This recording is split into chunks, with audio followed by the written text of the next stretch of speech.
Really, I love this place. Love you people. So thank you. Thank you very much. First of all, I want to thank Matt Schlapp and his very, very incredible wife and boss, Mercedes, who have been fantastic friends and supporters, and so great when I watch them on television defending me. Nobody has a chance. So I want to thank Matt and Mercedes. And when Matt called and asked, I said, absolutely, I'll be there with you. I mean, the real reason I said it, I didn't want him to go against me, because that one you can't beat.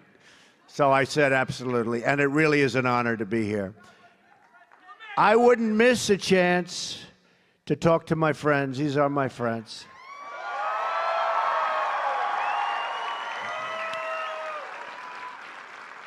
And we'll see you again next year and the year after that. And I'll be doing this with Cpac whenever I can, and I'll make sure that we're here a lot. You know, if you remember my first major speech, sit down, everybody, come on. You know, the dishonest media, they'll say, he didn't get a standing ovation. You know why? No, you know why? Because everybody stood and nobody sat. So they will say, he never got a standing ovation, right? That's the way they are. They are the worst.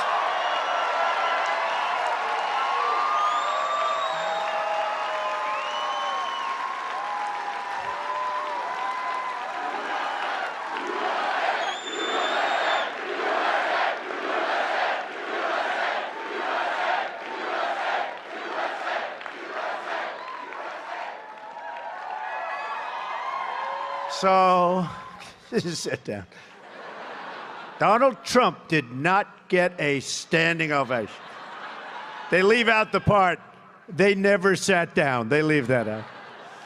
So I just want to thank. But you know, my first major speech was at Cpac, and probably 5 or 6 years ago. First major political speech. And you were there. And it was, I loved it. I loved the people. I loved the commotion. And then they did these polls where I went through the roof, and I wasn't even running, right? But it gave me an idea. And I got a little bit concerned when I saw what was happening in the country. And I said, let's go to it. So it was very exciting. I walked the stage on Cpac. I'll never forget it, really. I had very little notes and even less preparation. So when you had practically no notes and no preparation, and then you leave and everybody was thrilled, I said, I think I like this business. I would have come last year, but I was worried that I would be, at that time, too controversial. We wanted border security. We wanted very, very strong military. We wanted all of the things that we're going to get, and people considered that controversial, but you didn't consider it controversial. So I've been with Cpac for a long time. All of these years we've been together, and now you finally have a president. Finally. Took you a long time. Took you a long time.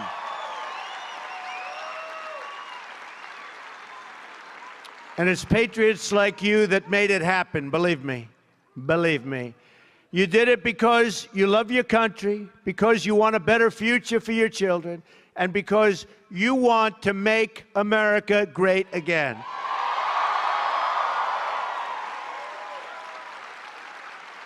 The media didn't think we would win.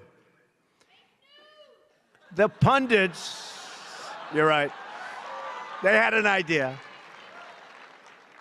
The pundits didn't think we'd win. The consultants that suck up all that money, oh, they suck it up. They're so good. They're not good at politics, but they're really good at sucking up people's money. Especially my opponents, because I kept them down to a minimum. But the consultants didn't think we would win. But they all underestimated the power of the people, you And the people prove them totally wrong. Never and this is so true, and this is what's been happening. Never underestimate the people. Never. I don't think it'll ever happen again.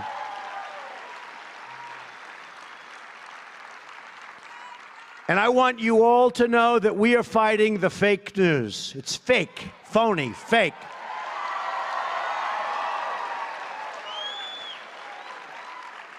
A few days ago, I called the fake news the enemy of the people, and they are. They are the enemy of the people. Because they have no sources, they just make them up when there are none. I saw one story recently where they said 9 people have confirmed. There are no 9 people. I don't believe there was 1 or 2 people. 9 people. And I said, give me a break, because I know the people. I know who they talk to. There were no 9 people, but they say 9 people. And somebody reads it, and they think, oh, 9 people, they have 9 sources. They make up sources. They're very dishonest people. In fact, in covering my comments, the dishonest media did not explain that I called the fake news the enemy of the people, the fake news. They dropped off the word fake. And all of a sudden, the story became the media is the enemy. They take the word fake out. And now I'm saying, oh, no, this is no good. But that's the way they are. So I'm not against the media. I'm not against the press. I don't mind bad stories if I deserve them. And I tell you, I love good stories, but we won't talk. I don't get too many of them. But I am only against the fake news media or press. Fake, fake. They have to lead that word. I'm against the people that make up stories and make up sources. They shouldn't be allowed to use sources unless they use somebody's name. Let their name be put out there. Let their name be put out. A source says that Donald Trump is a horrible, horrible human being. Let him say it to my face. Let there be no more sources. And remember this, and not all in all cases. I mean, I had a story written yesterday about me in Reuters by a very honorable man. It was a very fair story. There are some great reporters around. They're talented, they're honest as the day is long. They're great. But there are some terrible, dishonest people. And they do a tremendous disservice to our country and to our people, a tremendous disservice. They are very dishonest people, and they shouldn't use sources. They should put the name of the person. You will see stories dry up like you've never seen before. So you have no idea how bad it is, because if you are not part of the story, and I put myself in your position sometimes, because many of you, you're not part of the story. And if you're not part of the story, you know, then you sort of know. If you are part of the story, you know what they're saying is true or not. So when they make it up, and they make up something else, and you saw that before the election, polls. The polls. They come out with these polls, and everybody was so surprised. Actually, a couple of polls got it right. I must say, Los Angeles Times did a great job. Shocking, because, you know, they did a great job. And we had a couple of others that were right. But generally speaking, I mean, I can tell you the network. Somebody said, a poll came out. And I say, what network is it? And they'll say a certain, let's not even mention names, right? Shall we?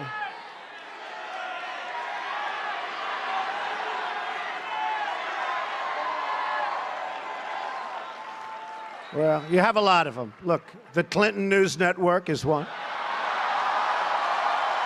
Totally. Take a look, honestly. Take a look at their polls over the last 2 years. Now, you'd think they'd fire the pollster, right? After years and years of getting battered. But I don't, I mean, who knows? Maybe they're just bad at polling. Or maybe they're not legit. But it's one or the other. Look at how inaccurate. Look at CBS. Look at ABC also. Look at NBC. Take a look at some of these polls. They're so bad, so inaccurate. And what that does is it creates a false narrative. It creates like this narrative that's just like, we're not going to win. And people say, oh, I love Trump, but I'm not feeling great today. He can't win, so I won't go and vote.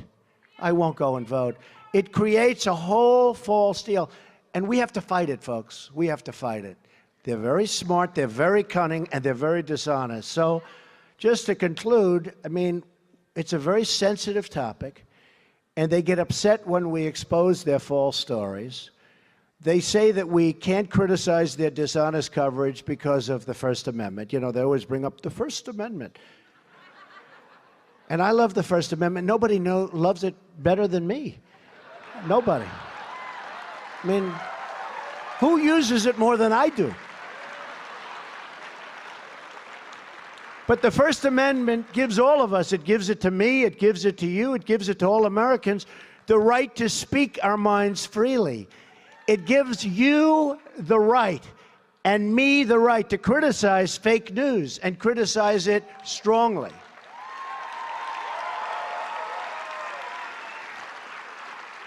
And many of these groups are part of the large media corporations that have their own agenda, and it's not your agenda, and it's not the country's agenda. It's their own agenda. They have a professional obligation as members of the press to report honestly. But as you saw throughout the entire campaign, and even now, the fake news doesn't tell the truth. Doesn't tell the truth. So just in finishing, I say it doesn't represent the people. It never will represent the people. And we're going to do something about it because we have to go out and we have to speak our minds and we have to be honest. Our victory was a win like nobody has ever seen before.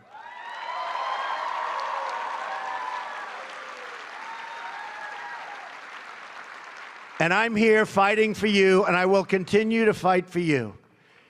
The victory and the win was something that really was dedicated to a country and people that believe in freedom, security, and the rule of law. Our victory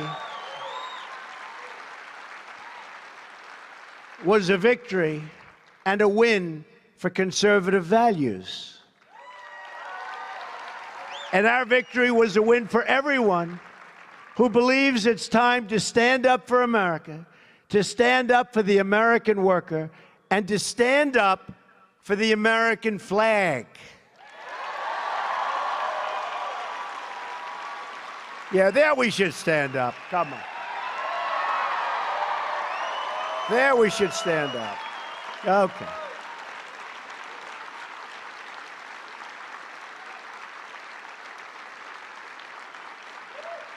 And by the way, we love our flag. And by the way, you folks are in here, the place is packed. There are lines that go back 6 blocks. And I tell you that because you won't read about it, okay? But there are lines that go back 6 blocks. There is such love in this country for everything we stand for. You saw that on Election Day. And you're going to see it more and more. So we're all part of this very historic movement, a movement the likes of which, actually, the world has never seen before. There's never been anything like this. There's been some movements, but there's never been anything like this. There's been some movements that petered out, like Bernie, petered out. But it was a little rigged against him, superdelegate. She had so many delegates before the thing even started. I actually said to my people, how does that happen? Not that I'm a fan of Bernie, but a lot of Bernie people voted for Trump. You know why? Because he's right on one issue, trade. He was right about trade. Our country is being absolutely devastated with bad trade deals. So he was right about that. But we got a lot of Bernie support. So actually, I like Bernie, okay? I like Bernie. But I'm here today to tell you what this movement means for the future of the Republican Party and for the future of America. First, we need to define what this great, great, unprecedented movement is and what it actually represents.